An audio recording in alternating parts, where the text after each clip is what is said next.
Hello online pipe community, Ethan, Parsimonious Piper here. Today we have another Parsimonious pipe and a thank you.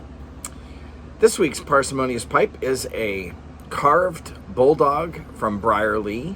It's only my second Briarlee Bulldog. My favorite shape, but I haven't found a lot of these. Let's take a closer look. Not a ton of difference in these before and afters, but you will notice top to bottom, there's some grime that was cleaned up off of the surface, and the grooves had a bunch of dust and accumulation in them, and those are visibly cleaner. Top shot shows that even more clearly. All of that dust that had accumulated inside the grooves there cleaned out nicely. Last but not least, the internals. You can see they came pretty clean. I would still like to hit the stinger side in particular and the flat face of that metal plate with some fine steel wool just to get that last bit out of there, but for now, it's smokable. For $16.61, that's hard to beat. That's a nice little Bulldog. In it I am smoking my first bowl from a sample of Gawith Hogarth, the Jamaican flake, aka rum flake, that was sent to me by Terry, SnarfblatPiper. I had sent him some samples a while back, and he returned fire with far more than he should have. Let me show you what I got without doxing him. So this is a NABO. So here's my Jamaican flake. That is enough of a sample. I will be smoking that all week and come back next week, Tuesday, and let you know what I think of it. Peterson Irish Cask may be able to do the same thing. Healthy sample. C&D Autumn Evening. Aromatic. I have not, I don't think, had Autumn Evening by itself. I had it as part of Squirrel Hunter. Let's see here. Heinrichs, number 169. Have not had that. In fact, I have not had any of these so far. Peretti's London Flake. I haven't not had any Peretti's yet, so that will be my very first one. Now the only one that I have had, I may still go ahead and do a review of this one, or my impression review. Look at that thick flake. That is a Watch City Old Dominion, and I've had that, but not a lot. I did not. I had another sample of it, but a few bowls. That might be enough for me to do a full week review on.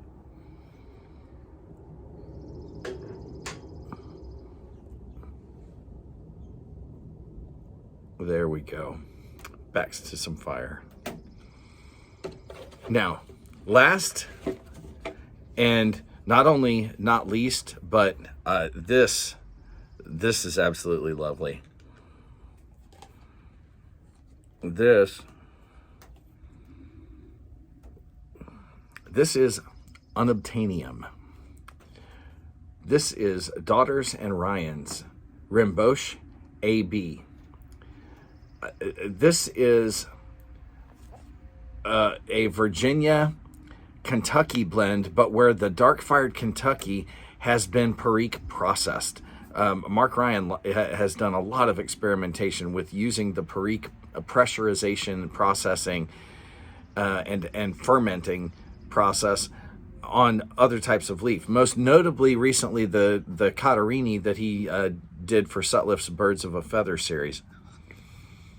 But this Rimboche AB is no longer made, to my knowledge. I think this was one of the ones that they discontinued when he sold the business off to his daughters, and they consolidated the lineup. This was one of my favorites, and I have not had this in a number of years. I cannot wait. I'm going to work through the samples that are in bags first so they don't dry out. Of course, I'm going to jar some of them first, but I'm going to save this one, and then we will go through this together. in a few weeks. I absolutely love Rimboche. The AB version. There are a number of other versions of that particular of Rimboche, but that was my absolute favorite. Terry had no way of knowing that because I don't think I've ever talked about Rimboche in a video. So Terry, what do I think of it? I think you are far too generous. That's a healthy bunch of samples, and a complete unopened tin of Rimboche AB. Oh yeah, that's gonna be heaven.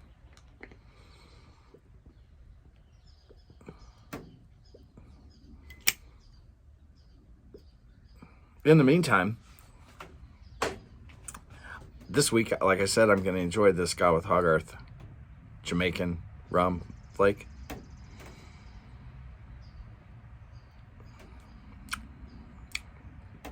They put out some really good stuff. Folks, if you are not subbed to Terry SnarfblatPiper, you should be. His link will be down below. Thanks again, Terry. Fantastic stuff. Drop by his channel, give him a sub. While you do, light something you like. Maybe in a $17 estate. Enjoy your afternoon.